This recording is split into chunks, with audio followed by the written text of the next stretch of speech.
finally got the long-awaited September 2025 Direct. I was excited for it because we don't really have a clear picture of what Nintendo has coming out for the Switch 2. And while there's stuff I'm looking forward to and one thing I'm really excited about, and if you've been watching this channel for a long time, you know that I only really need one big game out of these events to enjoy them. There's never going to be a Direct or State of Play where everything is right down my alley, so I only really want one big thing. But today taught me there can be an announcement that counteracts the really exciting thing for me. What makes it funny is that those two things were at the opposite ends of the Direct. Before we get into it, if you like this video, feel free to subscribe. I try to cover events like these as much as I can, on top of my regular output of reviews and analysis on video games and pop culture in general. So if you find any of that interesting, feel free to subscribe after liking the video. Also, let me know what you're most excited and least excited for from the Direct. I like seeing fans pop off when a new game in a series they loved is announced. So the first major announcement outside of Nintendo sponsoring a marathon, because I'm not counting that, was the Super Mario Galaxy movie. So I do not care for the Mario movie. When I saw the trailer, I just kind of accepted it was going to be a kid's movie and it wasn't really made for me. Not to trash on movies made for kids, there are really good ones. But the trailer made it seem like this wasn't one that I would personally enjoy. After the movie came out, most of the conversation I saw surrounding it was about the references, which was concerning to me. And then once it came to streaming, I would see clips about it online, and it confirmed my fears that, yeah, this just wasn't made for me. While Rosalina's story is the only thing in the mainline Mario games that I think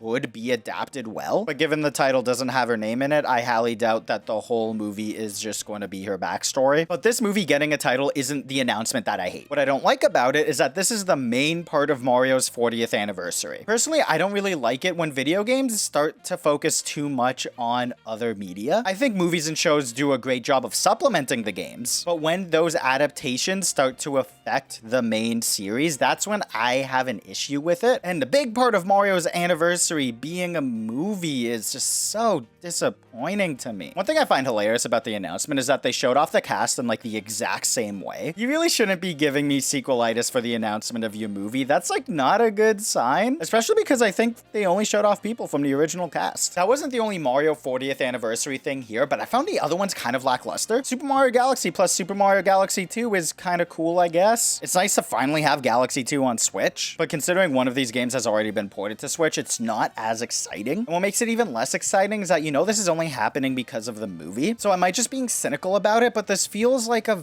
very soulless port to me. It's not that they wanted to give us Galaxy 2 on Switch, it's that they want us to think about the movie. The amiibo, the physical storybook, and new pages is cool, but the things I'm most excited about from this anniversary shouldn't be merch. Mario Tennis Fever I would be excited about if it wasn't for the Switch era of Mario sports games. They all followed the same pattern of being light on content at launch, slowly adding more over the course of the year before moving on to the next sports game. So I need this one to prove to me that it's worthwhile pre-patch. I'm probably not going to get this. I might get the upgrade for Super Mario Wonder. It really depends how much single player content there is in it. Because initially when they only showed off the multiplayer content, I was out. This just isn't a game that I play with friends. But they later did show off more single player stuff. The multiplayer stuff does seem neat, but it's... oh, the Koopalings are back. Sorry, I just noticed Wendy's in the trailer. The co-op stuff does seem a lot cooler than the versus stuff, but I'm still not sure if I'll play it. They did tease single player content. Depending on how substantial that is will affect if I get this or not. The talking flower figure is cool as hell though. But again, I don't like that the things I'm most excited about coming out of this section is merch. The final Mario 40th anniversary announcement was Yoshi and the Mysterious Book, a title that legitimately sounds like a way I would jokingly refer to a game. For context, I always call Luigi's Mansion Lewis Guy's Spooky House, and Xenoblade Chronicles Strange Sword Stories. That's like a way deeper cut though, because Xeno in Greek means strange. I'm more proud about Strange Sword Stories because of the alliteration. It does seem like this game is going to have some neat ideas behind it. For me, fantastic and well thought out mechanics are the main pull of Nintendo games, so this game could end up being like that, but I find a lot of time with this series, it's very geared towards young children, so I don't end up getting them, but there's also like no reason for me to be upset with them because I'm just not the target demo at all. So that was it for the Mario anniversary stuff. While I think I should be more excited about Galaxy 2 because I love the Galaxy games so much, it's a harder sell when I already have Galaxy 1 on Switch. At least I can pick up Galaxy 2 digitally. But again, the movie being the big thing coming out of Mario's 40th anniversary just sucks for me because I don't really care for the movie and we're not getting a big game. Luckily, it didn't feel like it was taking up time because I think this direct was longer than usual, but starting off with a showing that I found to be pretty light, it didn't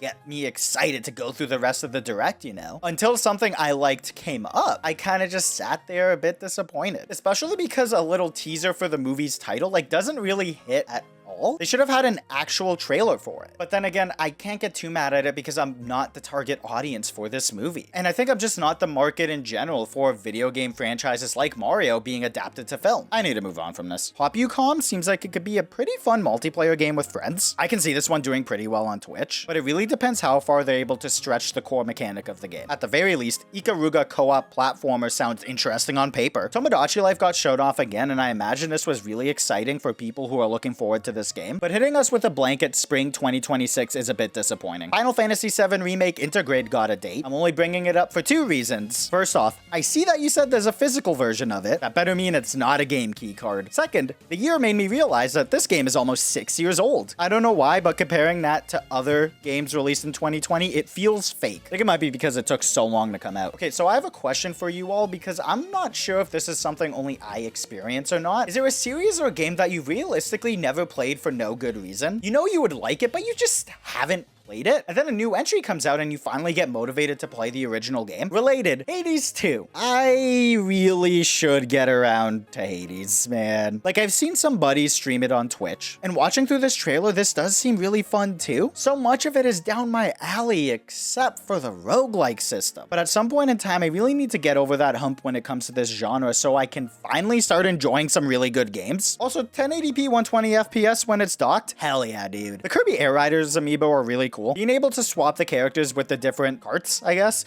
is super neat. I also find it hilarious that their integration in the game is the exact same as Smash Ultimates. You can't keep getting away with it! But I have no nostalgia for Kirby Air Ride, so I don't know if I'm going to pick this up yet. If I do, it will probably be after launch. But hey, if you are excited for this game, we're getting another direct soon. I honestly think Sakurai just likes making these little presentations. Hyrule Warriors Age of Calamity, I didn't really like that much. I found that the structure kind of ruined it for me. Initially, I thought I was just over Warriors games, and then Three Hopes came out. So I really hope Koei Tecmo learned from their mistakes with the previous game, because even a lot of people that I talked to didn't really like the last Hyrule Warriors that much. Some of the combat improvements in this seem cool, but I think I'm going to try to watch a couple streams of this before I pick it up, but I need to see long, uncut portions of gameplay to see how they improved the structure. I legitimately thought Dragon Quest VII was Dragon Quest XII. That's all I really have to say on the subject. The Virtual Boy stuff was so funny to me. I think everything they're doing with it is brilliant. Usually companies try and hide from their failures, and the Virtual Boy is one they've definitely been ignoring, and I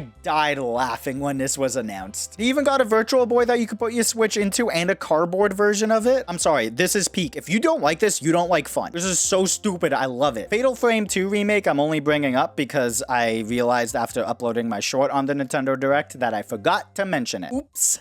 Maybe. Every single time I see that Stardew Valley gets an update, I just think about Haunted Chocolatier. I know the team is cooking on it, but I just want it so bad. One thing I really liked out of this direct was how many games had game share support. It's nice to see that this feature is actually getting used. We missed you so much, Download Play. Welcome back. Okay, can someone in the comments tell me if Power Wash Sim 2 was already announced or not? Too lazy to Google it, and I don't really care that much, but I care enough to bring it up. The Metroid Prime 4 trailer was pretty good. I'm already buying this game at launch no matter what, so whenever they show it off, it's just in one year out the other because I don't want to be spoiled on stuff. The amiibo seem cool, but it's all about that release date at the end. December 4th, 2025, 8.5 years after its initial announcement. We're so close. It really seemed like Amiibo were going to die after the Smash line was done, but they've been resurrected this year. I was not expecting it at all. The Donkey Kong Bonanza DLC seems neat. Being able to explore DK Isle is dope as hell, and the new Emerald thing looks pretty cool. They shadow dropped it, but I don't think I'm going to pick it up right away, but at some point I want to get it. Do I think there are too many Animal Crossing and Stardew Valley-like games at Directs? Yes. Do I like Stardew Valley? Yes. Yes. Do I like Animal Crossing? Yes. Do I like Pokemon? Yes. So am I picking up this goofy Pokemon farming sim where you play as a Ditto pretending to be a human? Yeah, probably. I can see this being one of the most successful Pokemon spin-offs in a very long time. Pokopia is definitely going to attract a large portion of the fan base. The Legend ZA trailer is one of those that we don't really need because we're so close to its release. Cool to see that the Gen 6 starters are finally getting Mega Evolutions, and the bare minimum we got from the Mega Dimensions trailer, it seems neat. Gen 6 really underutilized its legendaries, so Hoopa tapping into another universe that I guess is filled with mega evolution seems neat. Outside of the name though, we don't really have anything to go off of. I'm genuinely surprised that RE9 is launching on Switch too. I don't know how well Street Fighter 6 runs on the console, and I feel like that's going to be the test to see how well this is going to run. But if this can be like a consistent frame rate, this might be a very good way to play this game. It just needs to run good and look halfway decent. I won't end up getting this on Switch too because it's not a game that I would want to play handheld, but they should try to make it a very solid option for people. Going into the Direct,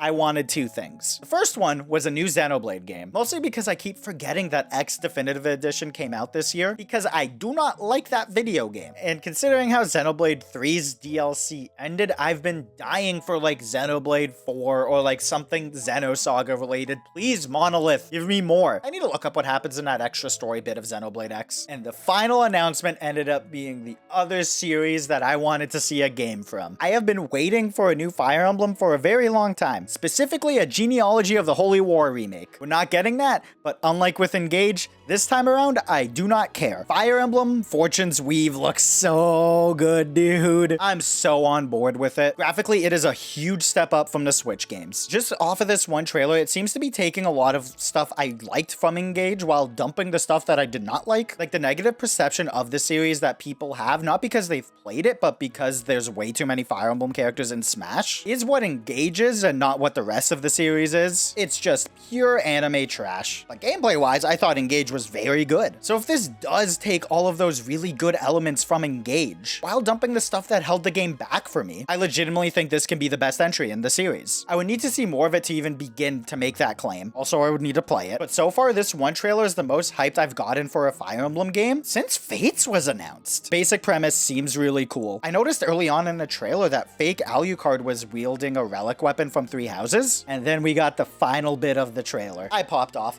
I'm still popping off. I am so excited for this game. I can see how people are disappointed that it is connected to Three Houses, because much like every Fire Emblem game, a lot of people in the fan base hate it, and I really hope they give us original titles in the series again, because we've gotten Three Houses representation in every single Fire Emblem game since it came out. Obviously, with Three Houses, Three Hopes is like a semi-sequel Warriors game. Byleth and the House Leaders are in Engage. They've added these characters into Heroes, and now the latest entry in the series is connected to it. It isn't uncommon for Fire Emblem games to be connected. They've done it in the past, but it's been a while since they've done it in like any meaningful way. One thing I really want to know is if it's a prequel or a sequel. It could be a sequel because Sophis is older, but I think it's possible that it's a prequel. She could look older because this is a time where she's actually alive. That really comes down to if all of the relic weapons were connected to her or if some of them were connected to her kids. It's been so long since I last played Three Houses, I don't remember. One of my buddies also pointed out that it's a very Roman-inspired setting, which predates Three Houses' medieval setting, but it could also just be a completely different world, and Sophis is now like a version of Anna. Oh, I've been playing too much Overwatch. And Sophis is now a different version of like Anna, where she's just in every universe no matter what. This game is coming out next year, and it is easily my most anticipated release of 2026. And that was the Direct. Overall, I do think the Mario 40th anniversary stuff not hitting as hard hurts it for me, but there was some pretty good announcements at the end, especially with Fire Emblem to another 3 years of Fire Emblem Three Houses discourse.